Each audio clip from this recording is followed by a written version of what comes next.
Please subscribe.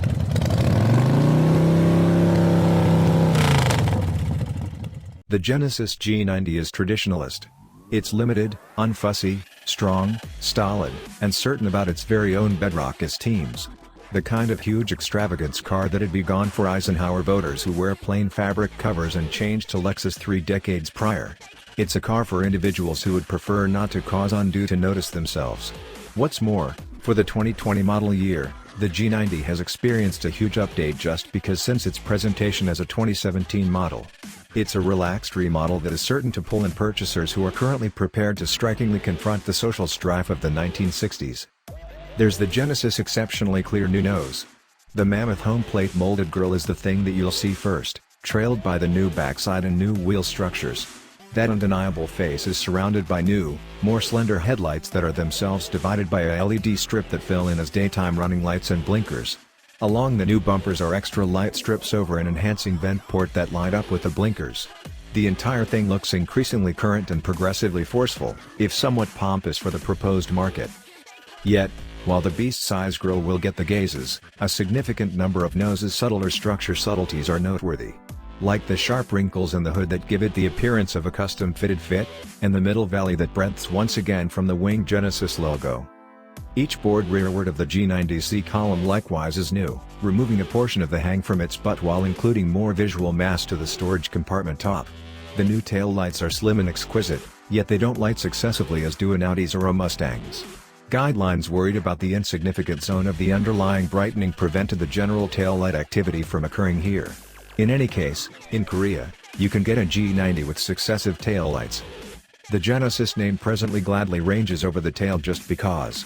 Previously, the winged logo that looks somewhat like Bentley's filled in as an identifier. On the off chance that people erroneously recognized it as a Bentley rather than a Genesis, we're speculating the brand would approve of that. Be that as it may, the Genesis isn't being bashful about its name now. It's in that spot, strikingly separating itself. Between the nose and tail, the entryway sheet metal and glass persists. The one recognizable change in the midroof are new side mirrors that incorporate blinker pointers along the mirror platform rather than the mirror itself. The majority of the mechanical stuff is natural, or if nothing else commonplace to the 2,240 clients who purchased G90s a year ago. There are as yet two motors accessible, a punchy 365 horsepower, twin-turbocharged 3.3-liter V6 in the premium model, or a velvety 420 horsepower 5.0-liter V8 in the Ultimate. Evidently, there's nothing of the sort as sub-premium at Genesis, and nothing past the fittingly named Ultimate. The two motors are supported by an 8-speed program transmission that feeds the back wheels as standard. All-wheel drive keeps on being a choice with either power plant. Neither one of the engines raises quite a bit of a whine. Tranquility seems to have been the designing objective here. There truly isn't a lot of true contrast in execution between the two motors. The V8 rendition of the 2017 G90 we tried floated from 0 to 60 miles per hour in 5.2 seconds and danced past the quarter-mile marker in 13.7 seconds at 105 miles per hour. An AWD form fueled by the turbocharged V6 additionally made it 60 miles per hour in 5.2 seconds yet fell somewhat behind marginally in the quarter-mile, arriving in 13.9 seconds at 100 miles per hour. Considering the extra attachment at dispatch with all-wheel drive joined with the arrangements dragged toward the top end, the exhibition of the two motors is basically indistinguishable. Beginning says the 2020 variant is inside a couple of pounds of past G90s, so execution shouldn't be any unique. Cushioned and buffed. Inside the G90 is for the most part vestige in structure, however there are some modernizing changes in materials and upholstery. This is an incredible looking inside and there's no conspicuous corner cutting in anything you see or contact. One significant touchpoint is the new 12.3-inch screen mounted in the focal point of the dashboard. There's as yet a handle in the middle support for working the tech frameworks if the driver needs to keep the screen free of oily fingerprints. The driver's seat has 22 modifications, which is superior to 21, yet not exactly in the same class as 23.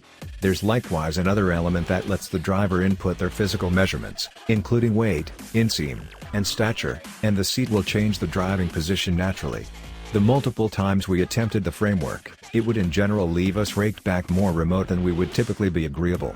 Perhaps, we've quite recently been off base about what's agreeable this time. There's nothing about G90 that empowers forceful driving. The ride is delicate, yet there's no floatiness to its movements. The directing is substantial and protected from the street, the throttle travel is long and its reaction is drowsy. In this way, take a load off and appreciate the advantages of joining the AARP. All the gadgets expected on an extravagance machine are on board, yet path-keeping help, radar voyage control, and each one of those camcorders don't make the G90 energizing. For the perfect individual, it's actually the kind of huge car they need. The issue is, the most youthful individual who decided in favor of Eisenhower in 1956 is presently 84 years of age. Furthermore, most purchasers at this value point would prefer to have a hybrid than a long and debauched four-entryway vehicle. Furthermore, that is the thing about the G90. Beginning is near uncovering its huge GV80 hybrid, and it's that vehicle that will to a great extent decide the future achievement of the brand. In the event that the new GV80 does what the Hyundai Palisade and Kia Telluride have done to their portion, the eventual fate of Genesis will be verified. The purpose of the G90 doesn't seem, by all accounts, to be to pile on gigantic deals numbers, however, to set a standard for all the Genesis models present and future. What's more, at that, it succeeds.